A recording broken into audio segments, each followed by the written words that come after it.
to my channel. If you're new here, hi, I'm Jessi. Thank you so much for stopping by today. Guys, today's video is a collaboration with my good friend here on YouTube. Her name is Linda. Her channel name is Create with Linda. Make sure you go check out her channel. I will leave the link down below for you guys. In today's collaboration, we're going to be making an Applebees like copycat dish. It is the Bourbon Street chicken and shrimp. Guys, this dish is phenomenal, but mine is like 1,000 times better, which I didn't think the dish could get any better, but it did. Tooting my own horn there, but go check out Linda because I'm sure she'll make a fantastic copycat as well. Like I said, her channel will be linked down below. Guys, let's get into this recipe. Let's get to cooking. All right, guys, I have my pan heating up. I'm gonna go ahead and add a few tablespoons of extra virgin olive oil. You could use whatever kind of oil you have on hand. I'm gonna take this Kinders Buttery Steakhouse Seasoning. You can find this at Walmart. I have boneless, skinless chicken thighs right here. I'm gonna take my seasoning. I'm going to season both sides thoroughly with the seasoning. I'm also going to sprinkle just a smidge of salt and pepper on each side.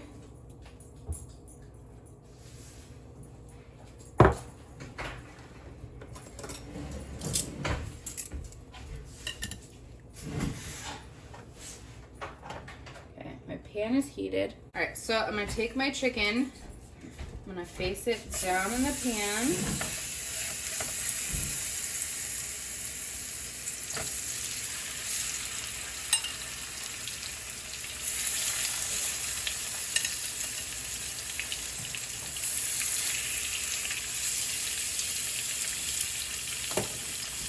My pan is currently medium-high heat. I have it on 8. So I have this in here. I'm going to go ahead. My pan's kind of warped, so I gotta kind of get the oil going under all of them there. Now, go ahead and season the other side with the same Kinder seasoning. Don't be shy of putting the seasoning on there. You want to taste that flavor.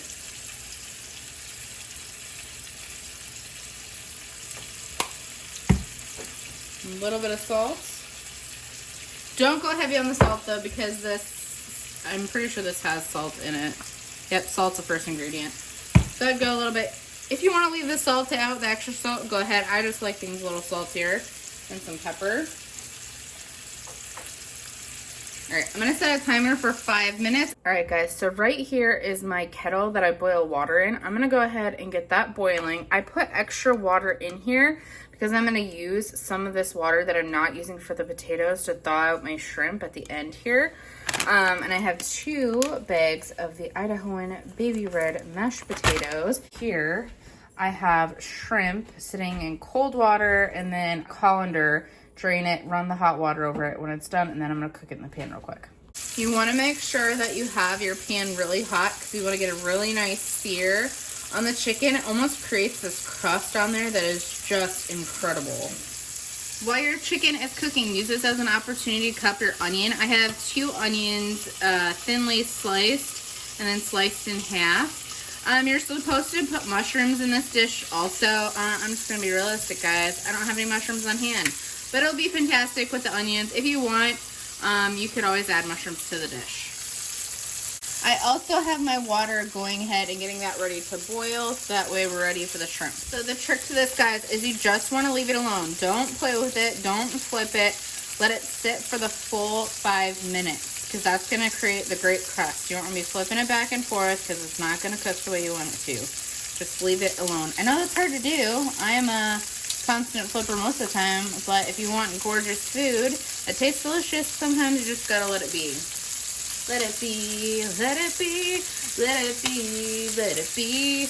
I can't sing too much more of that or I'll get copyrighted. But you know what I'm saying, let it be, guys. Okay, so now the timer has gone. Flip these gorgeous, oh yeah, guys, gorgeous chicken thighs over. So amazing. Look at that crust. Yes. Alright, I'm going to set the timer again for 5 minutes. Set a timer, because it'll work out perfectly for you guys. Look at that crust, guys. so good. So delicious. Yum. Alright guys, my water is almost done boiling, so I'm going to go ahead. I already have one of my bags of potatoes in here. If you want to make fresh homemade mashed potatoes, go for it. I like to do this because it's quick and easy, and you can always jazz them up, you know, to make them taste better. You could add cream cheese and like cream to them, sour cream. I'm not adding butter. This is actually for something else. But I'm going to add some minced garlic. Guys, this is such a good add to this. I'm just going to add probably like a tablespoon to that. And with these little Idahoan potatoes, all you have to do is add water to it. You're going to add 2 cups of water. So I'll need 4 cups total. My water that's boiling here will turn off when it's done. Guys, if you don't have one of these little kettles, they're super fantastic. I absolutely love mine. Okay. There's 2 cups. And another 2 cups. Right there. Pour that in. Take a spoon. Mix this together.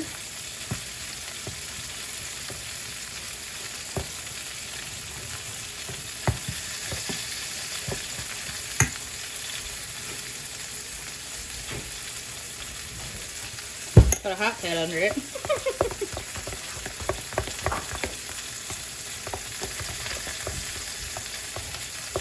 My chicken's just about to beep here. Okay, that's all mixed together. Take your tin foil, cover the top of it, set it aside. Now back to this sexy chicken. My timer is just about to go off. This guy is not cooked all the way through yet. Let's see here. This one is. And this one is. One side of the pan is hotter than the other. So what I'm going to do is I'm going to go ahead and set these guys over here for a little bit longer. I'm going to give those guys a little longer. As you can see, there's still some pink in them. My pan's all warped, so it's going to take them a little bit longer. I'm going to go ahead and stick tin foil over these ones that are already done.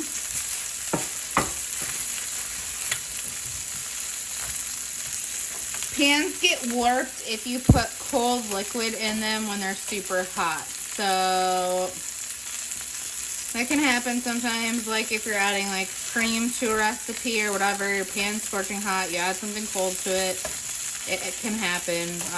Plus these aren't the greatest pans ever, they're just Walmart ones. So yeah.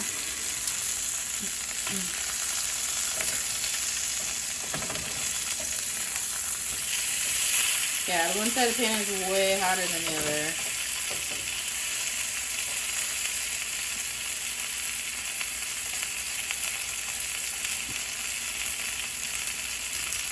While those are sitting there for a few minutes longer, I am going to go take my shrimp.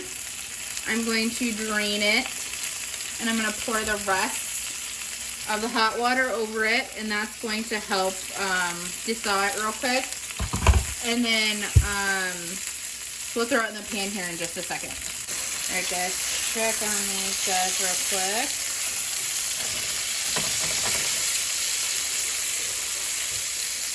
Gonna need just a second longer. If you have a thermometer, go ahead and check it that way. I've been cooking chicken long enough that I know when it's done.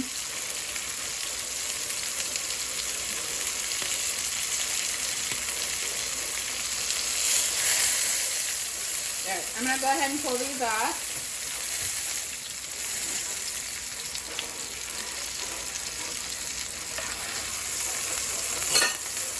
Do these not look fantastic? So I'm going to set them to the side, and I'm going to go ahead and put the tin foil over the top. That's going to keep them warm and let them rest.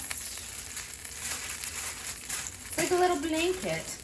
Tuck them all nice in. Alright, Jeffrey's got my shrimp here.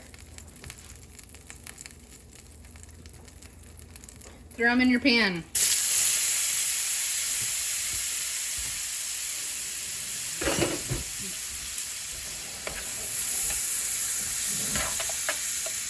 It's going to be liquid. We're going to let that cook down. These are already cooked, so be careful you don't overcook them. You don't want them to get rubbery. I'm going to go ahead and take that same Kinders seasoning that I used on my chicken. So the Bourbon Street chicken and shrimp from Applebees, you would think bourbon, you know, there's probably bourbon in it. Nope, guys, it's just like buttery and delicious if you've never had it before. Right.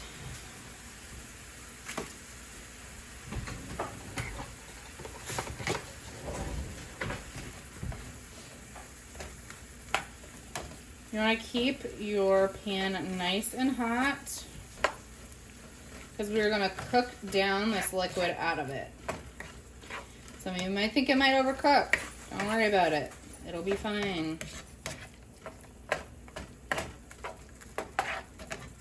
If you don't trust me with that process, use raw shrimp. This is how I cook it and it turns out fine for me. I'm going to take some butter.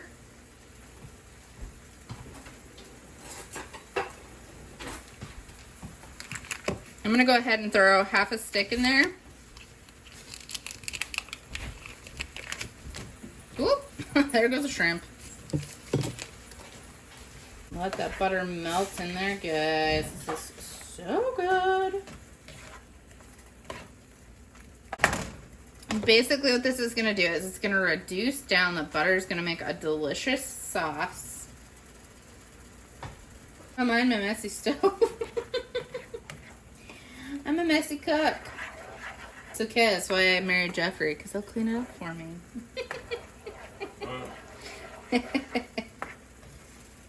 So I went ahead and tasted one. I feel like it needs just a smidge more of the Kinder seasoning. Season by taste. That's what I do anyways. Sometimes I measure if like a recipe tells you a specific amount. But I feel like with seasoning it can be hard, because some people like a lot of seasoning, some people don't. You know, it's your kitchen, do what you like. I always say that.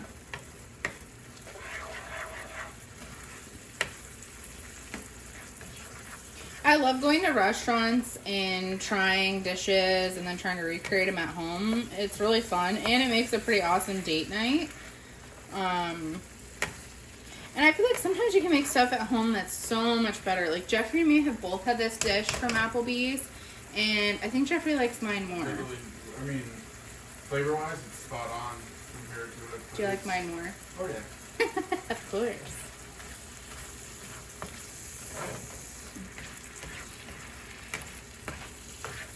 See, guys, this is starting to thicken up. That's what you want. It's starting to reduce down.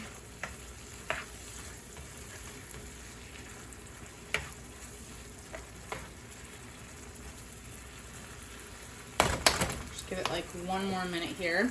If you guys have any copycat recipes that you have tried to make at home, let me know down in the comments section. I would love to know. I always like to hear what people try to make and what they think is good from places. I know on Pinterest you can always find tons of copycat recipes.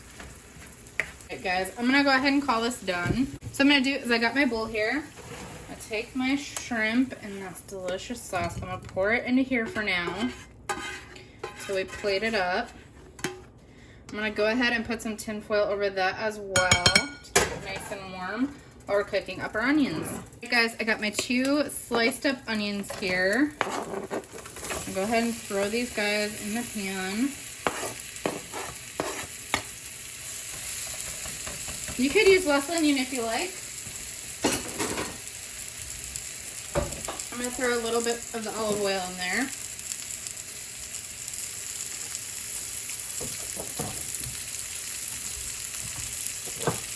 And for this, I'm just going to put a small dash of pepper and salt on them.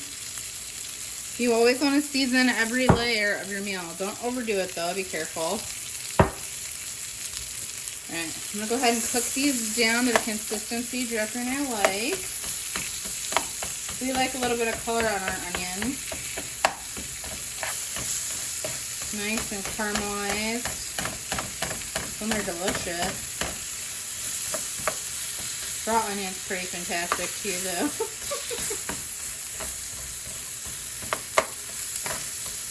just not in dishes like this.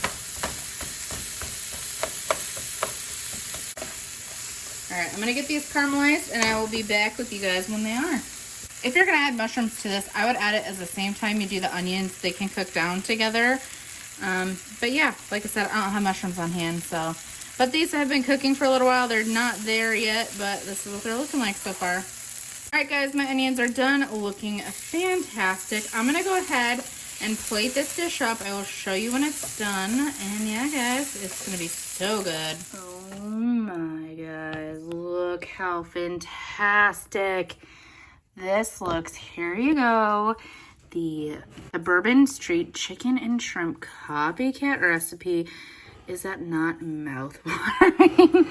There's my beautiful onions, some broccoli, mashed potatoes, this delicious chicken and shrimp. Yum, guys. All right, guys, thank you so much for coming along with me today. I hope you guys enjoyed. I hope you try this recipe. It is so good. You will not be disappointed. Also, like I said, make sure to go check out Linda. Her video is going to be great as well. Her channel link is down below. All right, guys, give this video a big thumbs up. Press that like button. Subscribe to my channel. Click that little notification bell button so you're notified every time I post a new video. And we'll see you guys in the next one. Bye, guys.